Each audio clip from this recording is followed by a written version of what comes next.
السلام علیکم ورحمۃ اللہ وبرکاتہ۔ الحمد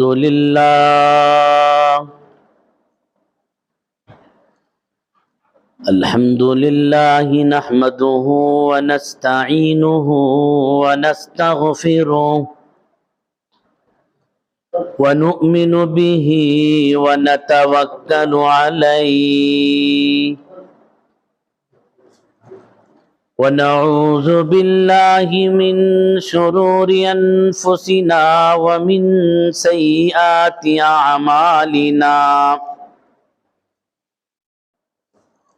من يهده الله فلا مضل له ومن يضلله فلا هادي له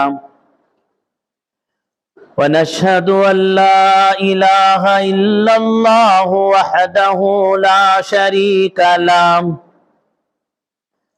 ونشهد أن سيدنا وسندنا ونبينا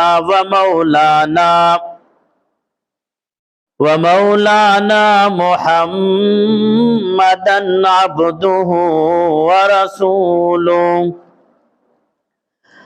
أما بعد فأعوذ بالله من الشيطان الرجيم بسم الله الرحمن الرحيم إن الذين قالوا ربنا الله ثم استقاموا تتنزل عليهم الملائكة ألا تخافوا عليهم ولا تحزنوا وأبشروا بالجنة التي كنتم توعدون وقال رسولنا صلى الله تعالى عليه وسلم لا يؤمن أحدكم حتى أكون أحب إليه من والده وولده والناس أجمعين صدق الله العظيم وصدق رسولنا النبي الكريم ونحن على ذلك من الشاهدين والشاكرين والحمد لله رب العالمين۔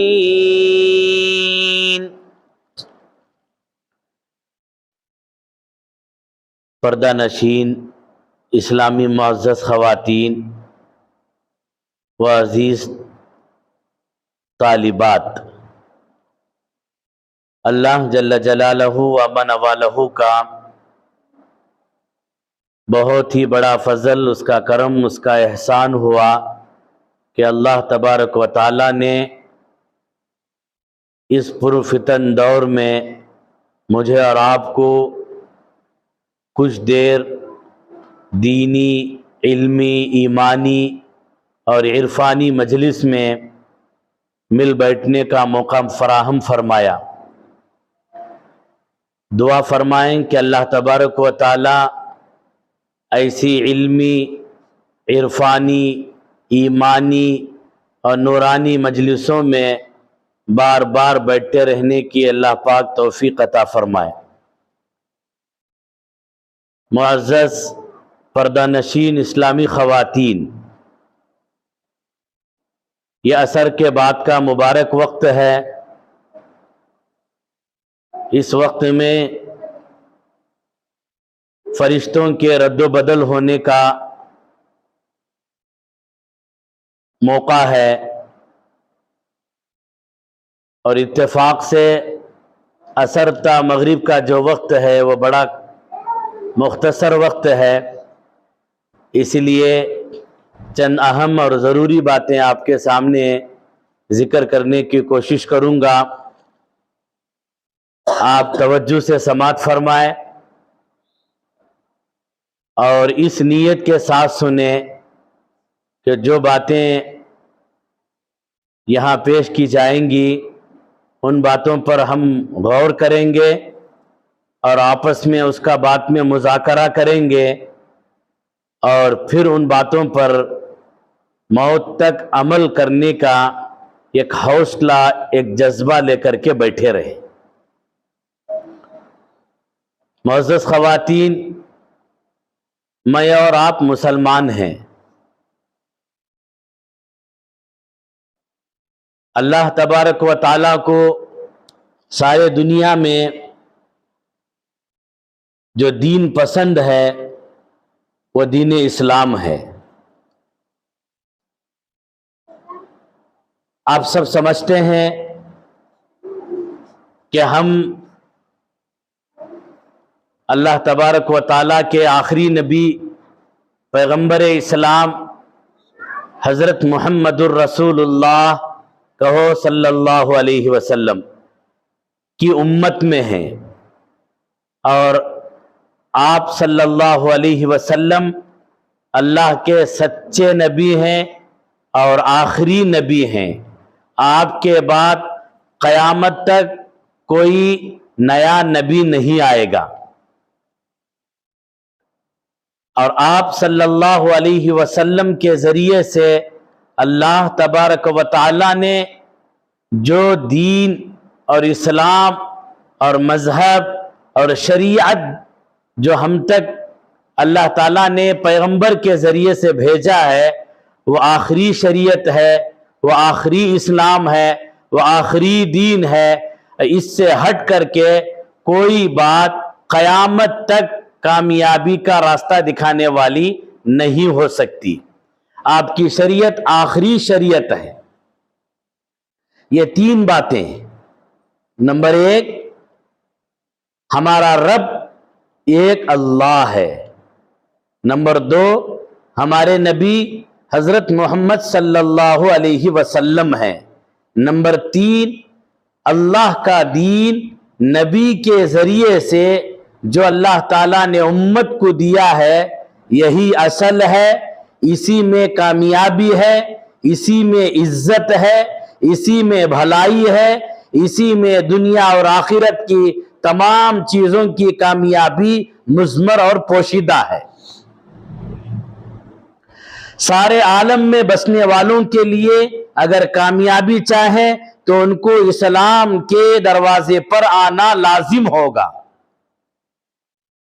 پیغمبر اسلام علیہ السلام کے دین سے ہٹ کر کے اگر کوئی آدمی کامیابی تلاش کرے، چاہے وہ 1000 درجے مالدار بن جائے، لیکن وہ کامیاب نہیں ہو سکتا ہے۔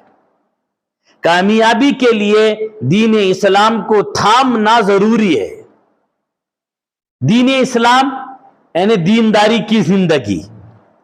میں آپ کی موٹی زبان میں اترنے کی کوشش کروں گا کہ دینی جو ماحول ہے، مردوں کے لیے داڑھی، ٹوپی، جھبا، مسجد کو آنا جانا، نقل و حرکت کرنا، دین کی باتوں کے لیے چہل پہل کرنا، ایک دوسرے کو دین کی دعوت دینا، عورتوں کے لیے اپنے گھر میں رہ کر کے نماز کی پابندی کرنا، برقعے کی پابندی کرنا، شرعی پردے کا نفاذ کرنا اور نمازوں کی مکمل پابندی کرنا، جہاں کہیں جائے آئے تو اپنے محرم کے ساتھ جانا، جہاں کہیں آئے جائے تو پردے کے ساتھ آنا جانا، اور یہ جو معمولات زندگی ہیں، زندگی گزارنے کے جو اسلامی طریقے ہیں، ان طریقوں کو دل سے ماننا، دل سے چاہنا، یہ سب سے پہلے ضروری ہے۔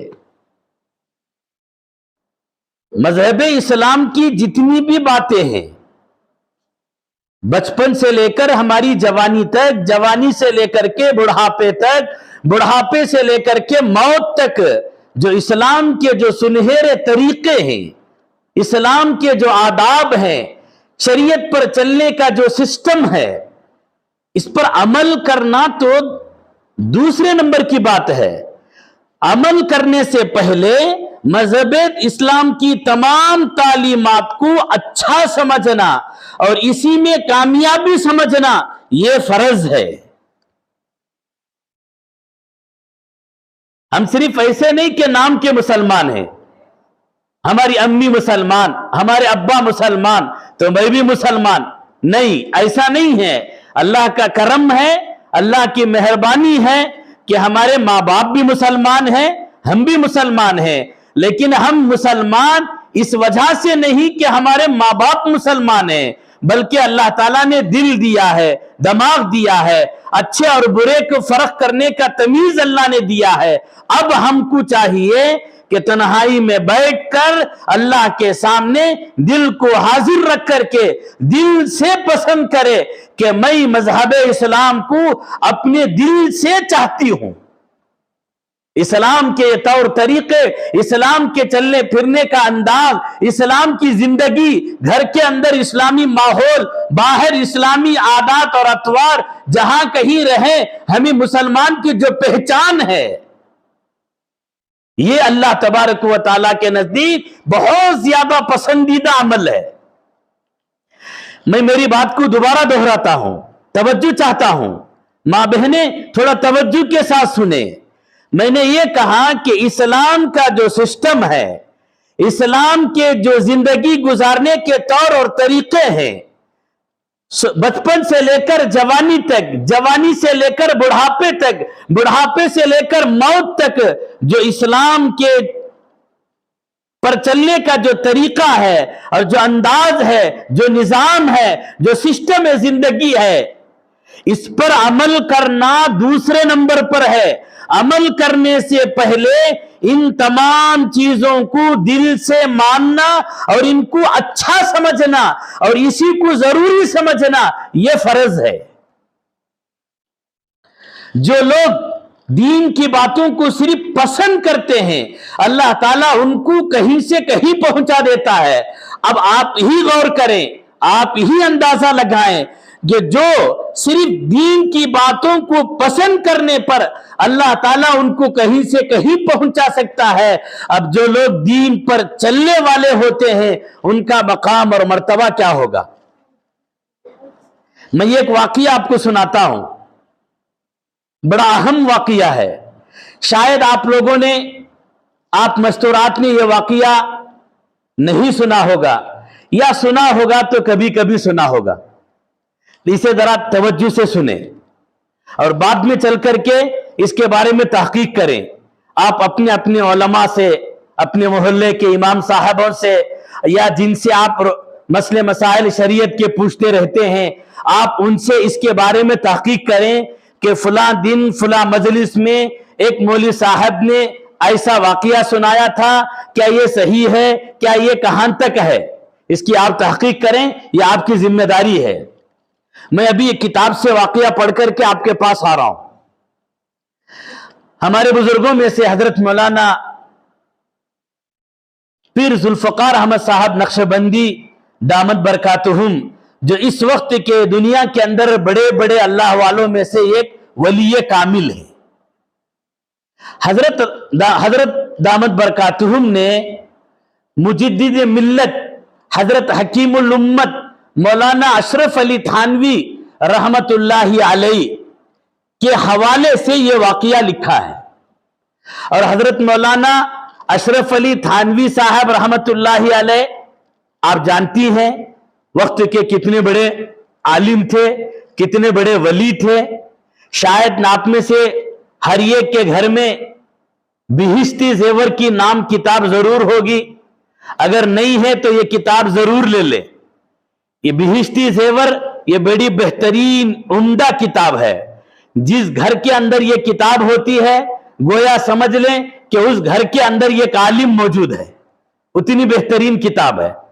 یہ کتاب کے لکھنے والے حضرت مولانا مفتی محمد اشرف علی صاحب تھانوی رحمت اللہ علیہ، حضرت مولانا مفتی اشرف علی تھانوی رحمت اللہ علیہ، آپ سمجھ گئے کہ کتنے بڑے ولی ہیں۔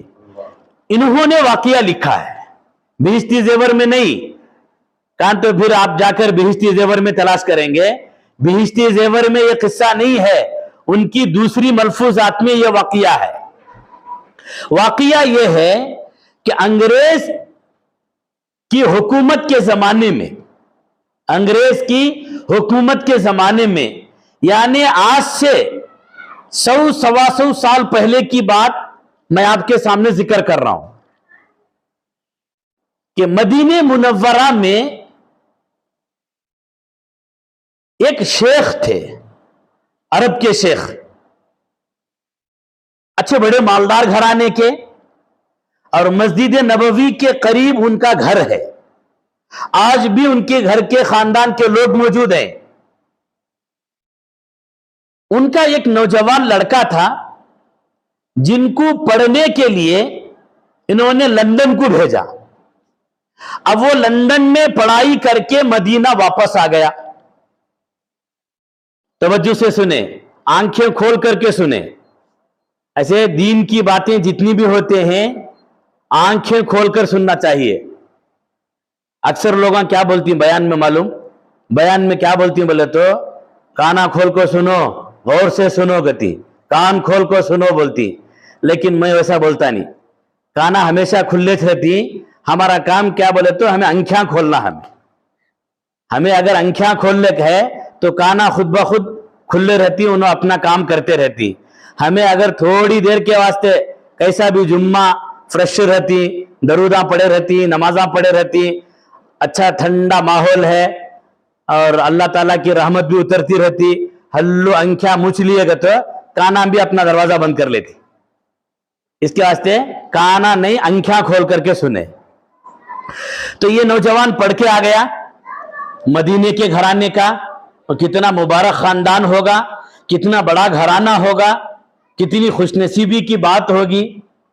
ان کے والد اور ان کی والدہ اور ان کے دیگر بھائی اور بہنیں روزانہ مسجد نبوی میں نماز پڑھنے والے، اتنا قریب ان کا گھر. لیکن یہ جو نوجوان بچہ تھا گھر میں آ کر کے خاموش خاموش رہنے سیکھ لیا. باہر نہیں نکلتا، اپنے کمرے میں بیٹھا رہتا، وہی کچھ جو ہے خاموش بیٹھے بیٹھے کچھ کرتا رہتا. نماز کا وقت ہو گیا، اس کی امی بولتی کہ بیٹا نماز کو چلو، تو وہ بولتا کہ آپ چلو میں آتا ہوں. بس وہ نماز کو چلے جاتے، لیکن یہ نماز کو نہیں آتا. والد نماز کو جاتے، بہن نماز کو جاتی، بھائی نماز کو جاتا، لیکن یہ نماز کو نہیں آتا. ایسا 1 سال ہو گیا، 2 سال ہو گئے، 3 سال ہو گئے.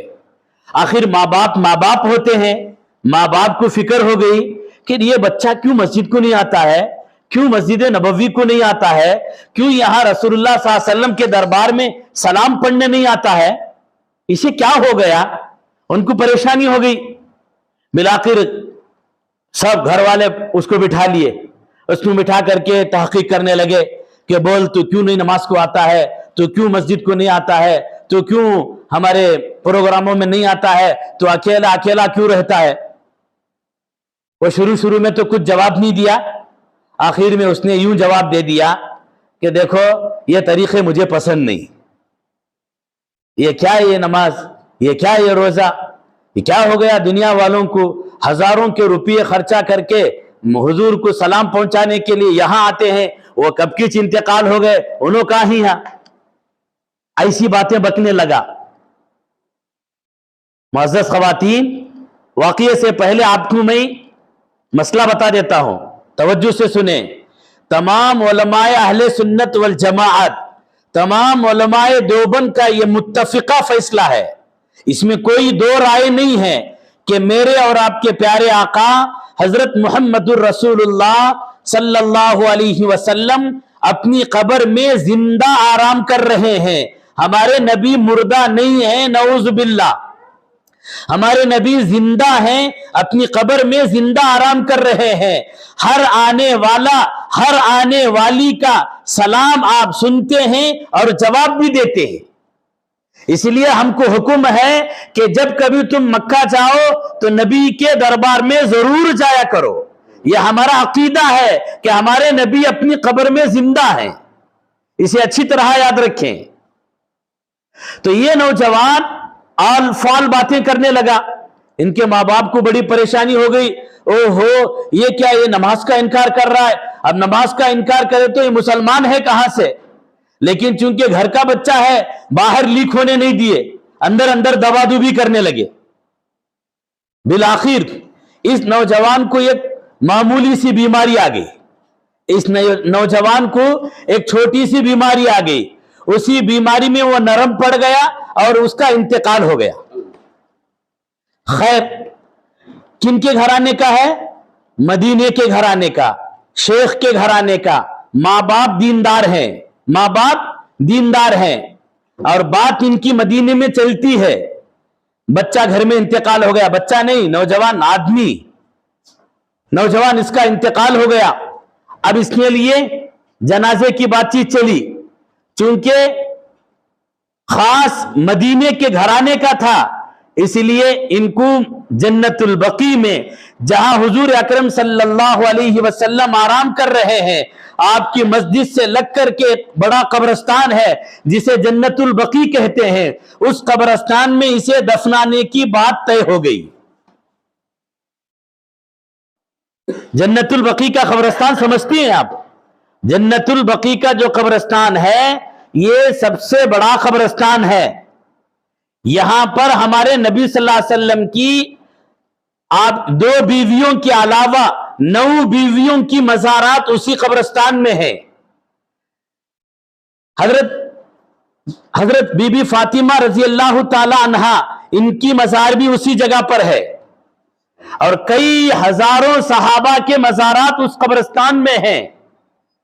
اور میدان محشر میں جب اللہ تبارک و تعالی تمام لوگوں کو جو آدم علیہ السلام سے لے کر کے قیامت تک آئیں گے, ان سب کو جب اپنی اپنی قبروں سے اٹھائیں گے تو مسئلہ یہ ہے, سب سے پہلے جب سور پھونکا جائے گا تو ہمارے آقا و مولا حضرت محمد الرسول اللہ صلی اللہ علیہ وسلم اپنی قبر اطہر سے اٹھیں گے. آپ اٹھ کر کے حضرت عیسیٰ کو اٹھائیں گے, دونوں مل کر کے حضرت ابو بکر صدیق اور عمر کو اٹھائیں گے, اور یہ چاروں مل کر کے جنت البقیع کے قبرستان کو آئیں گے. وہاں کے قبرستان کے مردوں کو پکاریں گے, اے مردوں سب اٹھ جاؤ. تو جنت البقیع کے پورے قبرستان کے مرد اور عورتیں اٹھ جائیں گے, اور یہ سب مل کر کے ہمارے نبی کے ساتھ مل کر کے مکے کے قبرستان کی طرف آگے بڑھیں گے, جہاں مکے میں جنت المعلی کا قبرستان ہے, وہاں جائیں گے. اللہ کے نبی ان کو اٹھائیں گے, اور دونوں قبرستان کے جب لوگ اٹھیں گے پوری دنیا کے قبرستانوں سے لوگ اٹھ جائیں گے, ادھر کے ادھر کے, ہندو پور کے, بنگلور کے, اننت پور کے, سب اٹھ جائیں گے. اب سب کے سب مل کر کے میدان محشر میں جمع ہوں گے. تو یہ ہے جنت البقیع کا قبرستان. حدیث میں آتا ہے جسے جنت البقیع کی مٹی نصیب ہو جائے اسے جنت نصیب ہو جاتی ہے. اسی لیے موت کی تمنا کرے تو مدینے کی موت کی تمنا کرنا, اور جنت البقیع میں مرنے دفن ہونے کی تمنا کرنا, کیونکہ جو جنت البقیع میں دفن ہوتا ہے اس کے لیے بخشش واجب ہو جاتی ہے. الغرض قصہ میں یہ ذکر کر رہا تھا, یہ نوجوان شاہی خاندان کا ہونے کی وجہ سے, بڑے خاندان کا ہونے کی وجہ سے اگرچہ دل سے ناراض تھا, لیکن اسے جنت البقیع کی مٹی نصیب ہو گئی. مسجد نبوی میں اس کی جنازے کی نماز پڑھی گئی. جنازے کی نماز پڑھنے کے بعد اسے قبرستان میں دفنایا گیا. بڑے خاندان کا تھا, مجمع بھی بڑا آ گیا, جماعت بھی بڑی آ گئی, اور دفن سے لوگ فارغ ہو کر گھر چلے گئے. حضرت تھانوی رحمت اللہ علیہ نے واقعہ لکھا ہے کہ شام ہوگی تو ان کا کوئی عزیز رشتہ دار تھا, اس کا کوئی ضروری پرس تھا جس میں پاسپورٹ تھا. اب وہ قبر کی تیاری میں, خبر میں مٹی ڈالنے کے وقت میں کسی اتفاق سے, بھولات کی وجہ سے اس کا وہ پرس بھی قبر میں گر گیا, اسے مٹی سے بند کر دیا گیا. شام کو جب یاد آ گیا, ادھر ادھر تلاش کیا, اپنی بیگ میں دیکھا, سوٹ کیس میں دیکھا, ادھر ادھر دیکھنے کے بعد کہیں پاسپورٹ نظر نہیں آیا. اسے دماغ دوڑا, اس نے غور کیا, اسے پتا چلا, اسے خیال آ گیا, ہو سکتا ہے کہ میرا یہ پرس قبر کے گڑھے میں گر گیا. بھاگا آیا, اور آ کر کے وہاں جو قبرستان کے ذمہ دار ہوتے ہیں ان سے ریکویسٹ کیا, ان سے درخواست کیا, ان سے اپیل کیا کہ بھائی میرا